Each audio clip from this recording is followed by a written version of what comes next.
Bonjour à tous, nous voici arrivés à la dernière partie de ce projet qui allie cartonnage, mix média et scrapbooking. Dans cette dernière partie, je vais vous montrer comment j'assemble tous les éléments, mais aussi comment je finalise la décoration.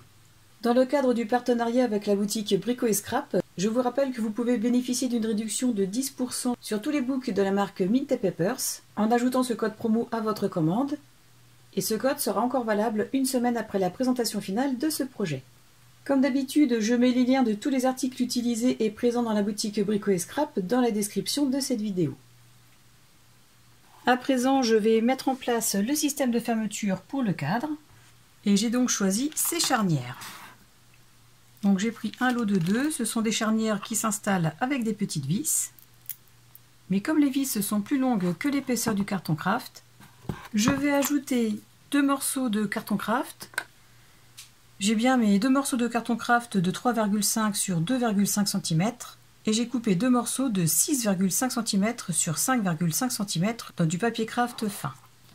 J'en colle le premier morceau de carton craft. Je le centre sur le craft fin. Je le fais adhérer. Je fais la même chose avec le second.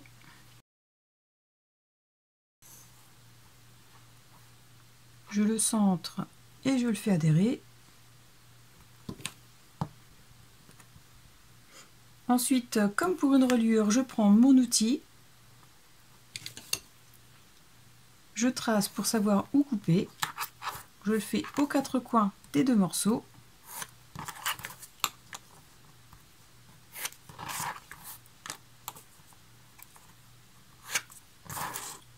Ensuite, je coupe au niveau des marques.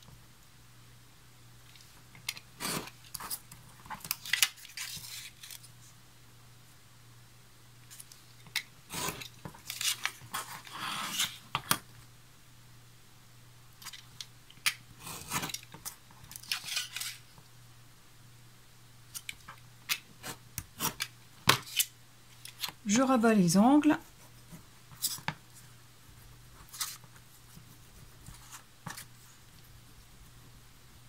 Je marque les petits plis à ce niveau. Donc c'est vraiment comme pour une reliure de couverture.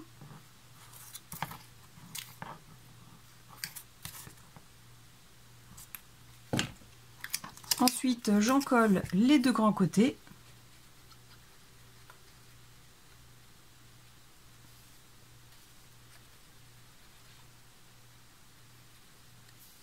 Je protège mon tapis de découpe. Je ramène la première pâte de collage sur le carton craft. Je fais adhérer. Je ramène l'autre. Je retire tout de suite l'excédent de colle. Je retravaille ces petits plis en les ramenant vers l'intérieur.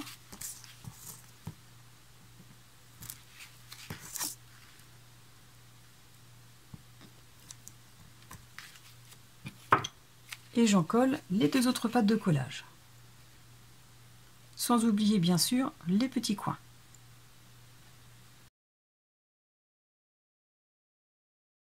Comme pour les 2 autres côtés, je ramène les pattes de collage vers l'intérieur.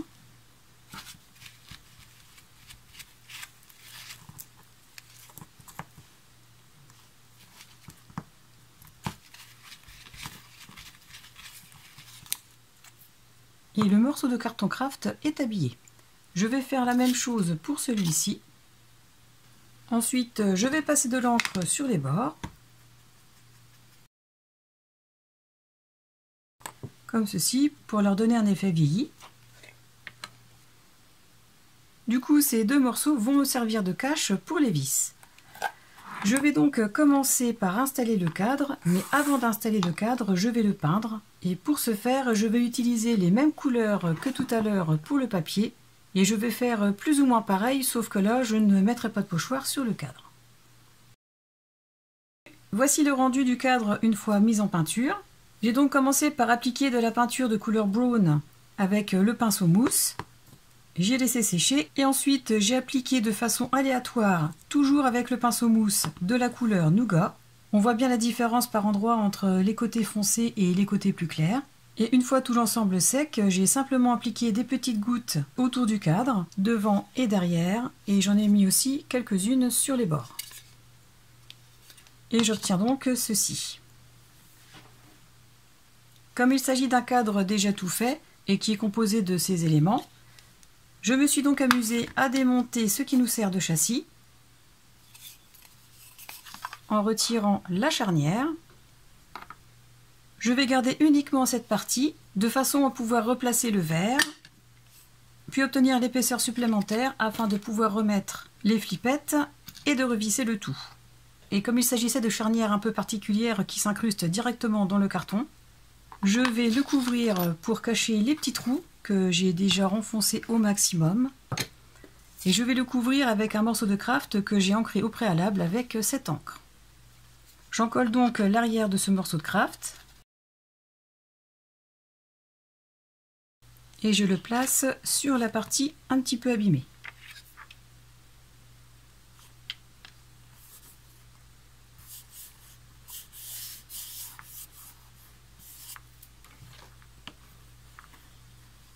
Ce qui donne un aspect vintage supplémentaire. Comme ceci. Par contre, je ne vais pas replacer ceci tout de suite. Je vais déjà commencer par installer les charnières, celle-ci, et je remettrai tout l'ensemble seulement à la fin. Pour pouvoir mettre en place les charnières, j'ai positionné le couvercle sur la boîte. J'ai placé les charnières, le système d'ouverture dans ce sens. Et je les place de cette façon pour déterminer l'emplacement qui me convient.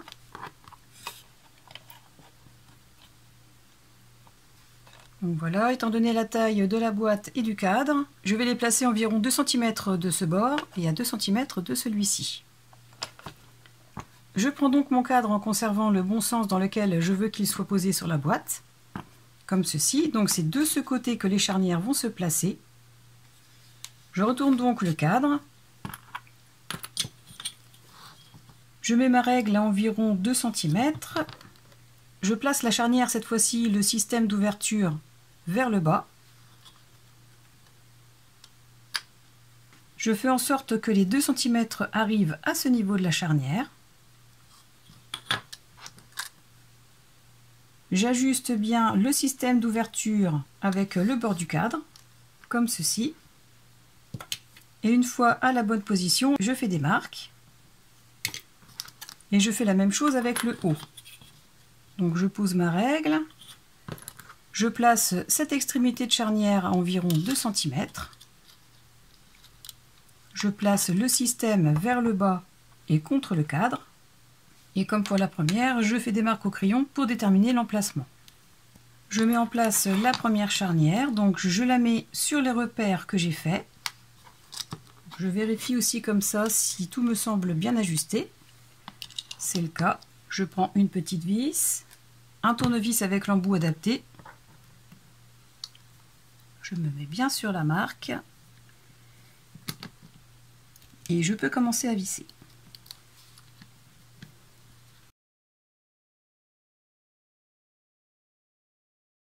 Avant de visser complètement la première, je vais mettre en place la seconde vis. Donc je me place sur l'emplacement déjà fait au crayon et je commence à visser. Si l'ensemble est droit et s'il ne l'est pas comme ici, vous voyez que ça dépasse un petit peu par là, et bien je dévisse et je réajuste. Donc c'est déjà mieux. Ensuite je mets en place la seconde. Donc toujours le système d'ouverture de fermeture vers le bas et bien posé sur les marques. Les 2 charnières sont mises en place sur la porte. Pour déterminer l'emplacement sur la boîte, je vais repositionner le couvercle de cette façon, en l'ajustant bien par rapport au bas et au haut et en le mettant tout contre le bord gauche, donc le bord où se trouvent les charnières. Ensuite, je remonte la boîte de cette façon, tout en maintenant le couvercle. Et je vais faire des marques repères au crayon. Donc voilà, je fais les marques.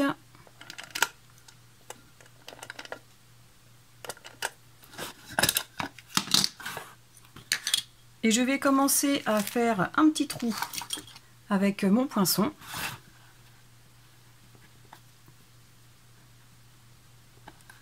Comme ceci.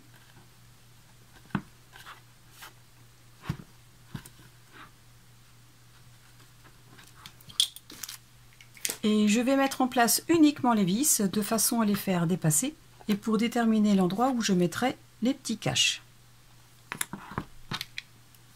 Donc je fais en sorte de visser bien droit.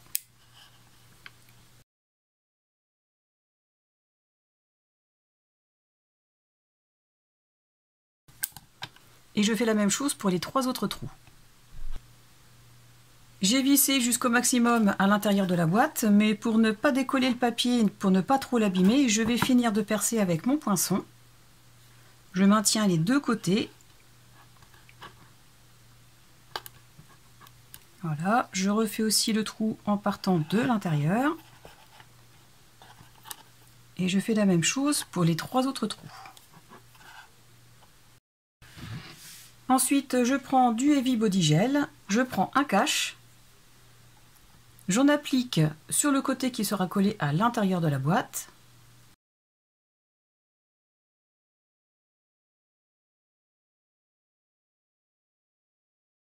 Je positionne le cache de façon à le centrer par rapport aux 2 trous présents ici. Donc je vais le placer comme ceci en le centrant, mais aussi en le mettant au niveau du bord. Donc je le centre par rapport à la gauche et à la droite. Je le remonte pour qu'il soit au même niveau que le bord. Et ensuite, j'appuie pour faire adhérer. Je retire l'excédent. Je fais pareil avec le deuxième cache. Et je vais laisser sécher plusieurs heures en mettant un poids dessus pour que tout soit vraiment bien collé. La colle est bien sèche. Je me suis aidée de petites pinces pour les maintenir. Et à présent, je vais pouvoir mettre en place les vis des charnières. Donc, je replace le couvercle. Je réajuste les trous des charnières avec les trous que j'ai faits dans la boîte. Et je vais commencer à visser. Je place une première vis dans un des trous.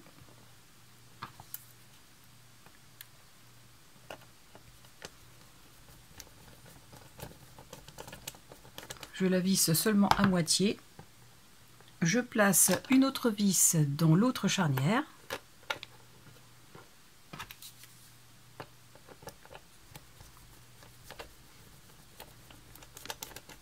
Pareil, je ne visse qu'à moitié. Je fais la même chose avec les autres. Et ensuite, même si je pense que la colle est bien sèche, je vais tout de même maintenir les caches pour finir de visser.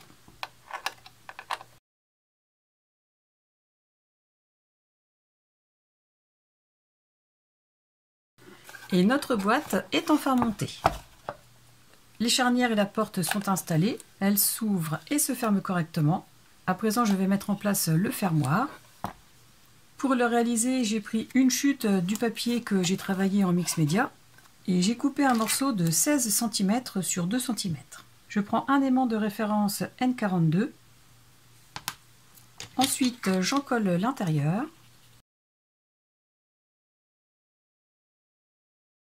Je place un aimant tout contre le pli.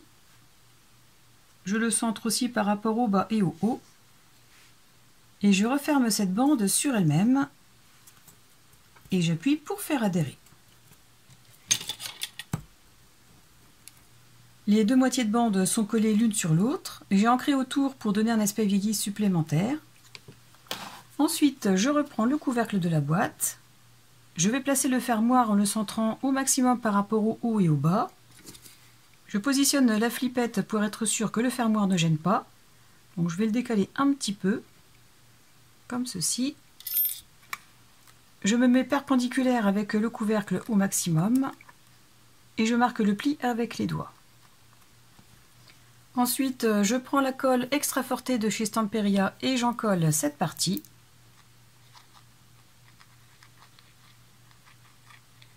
Je replace le fermoir au niveau du pli que j'ai fait, en le centrant par rapport en haut et en bas.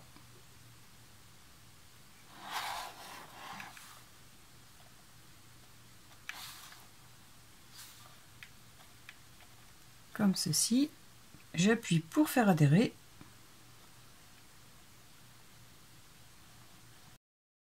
Une fois la colle sèche, je referme le couvercle.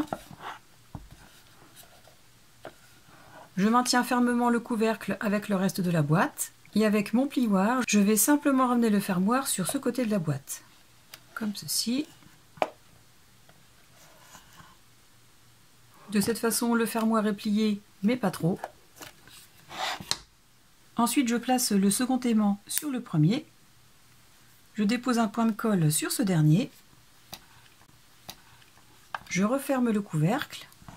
Je pose le fermoir sur la boîte. Et j'obtiens l'endroit où placer l'aimant. Je le positionne donc ici. Et je vais laisser sécher la colle. L'aimant est installé à la bonne place. Ensuite, pour créer le support de décoration à l'intérieur de la boîte, je prends un morceau de craft de 13 cm sur 14 cm et dans les 14, je fais des plis à 2, 6, 8 et 12 cm. J'ai marqué les plis. J'en colle ce dernier pli.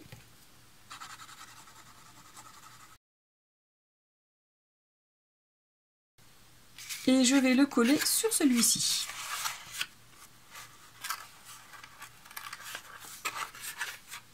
Comme ceci. J'appuie pour faire adhérer. Ensuite, je vais ancrer les arêtes.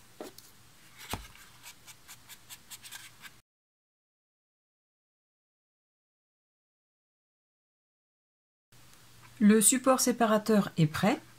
Je reprends la colle extra forte de chez Stamperia et je vais en coller le fond.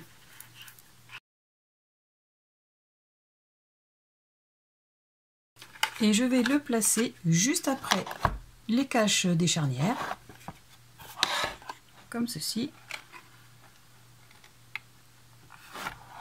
en me centrant par rapport à la gauche et à la droite, et en m'alignant bien avec le bord. Donc je le fais vers moi pour ne pas faire n'importe quoi et je vous montre.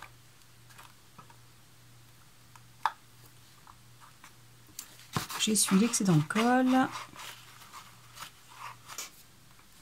Voilà, comme ceci. Et une fois bien placé, je vais appuyer jusqu'à temps que ça adhère complètement. Dans le book, j'ai sélectionné sur différentes pages tous ces éléments.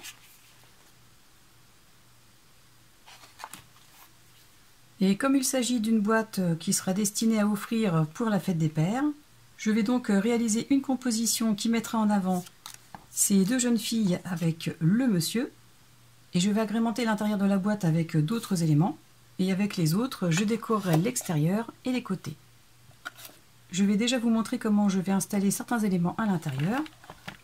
Donc tout d'abord, j'ai décidé de prendre cette porte. Et à savoir que j'ai tout ancré avec cette encre. Donc je vais placer la porte dans le fond. Alors pas complètement en bas parce que sinon on ne la verrait plus. Mais je vais la remonter de façon à ce qu'elle puisse se voir malgré le support. Donc comme ceci. Ensuite je prends cet élément et les lunettes. Je vais les faire chevaucher sur cet élément. Donc plutôt comme ça. Je placerai l'ensemble au milieu. Ensuite je vais placer la petite fille ici. Et l'autre de ce côté. Alors bien sûr après j'ajuste pour laisser apparaître tout de même les lunettes. Donc je la replace un peu ici. Et ensuite je complète avec un papillon, alors celui-ci ou le plus petit. Voilà. Donc les éléments du fond, je ne vais pas les mettre en relief avec de la mousse double face. Par contre pour les deux jeunes filles, je vais le faire avec une épaisseur d'1 mm et pour le papillon avec une épaisseur de 2 mm. Donc voilà pour le principal de la décoration sur le support. J'agrémenterai après avec d'autres éléments s'il le faut. Et dans le fond, j'ai décidé de placer les ampoules. Donc, de façon à ne pas gêner la porte non plus.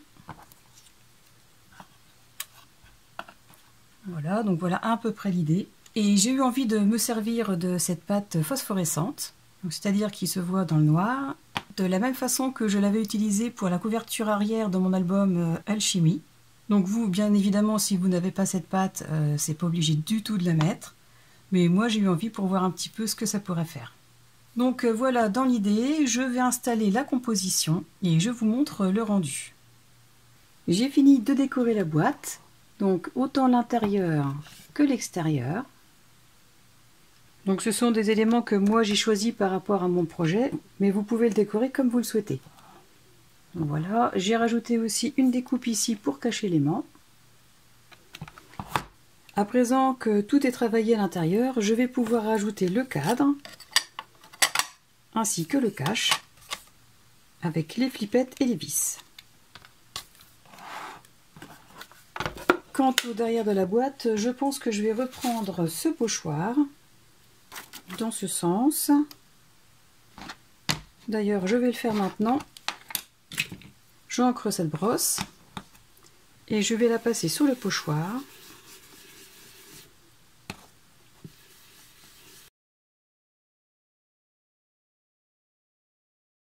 Pour avoir ce résultat. Donc je finis de décorer le fond, je replace la vitre avec le support et je vous montre le résultat.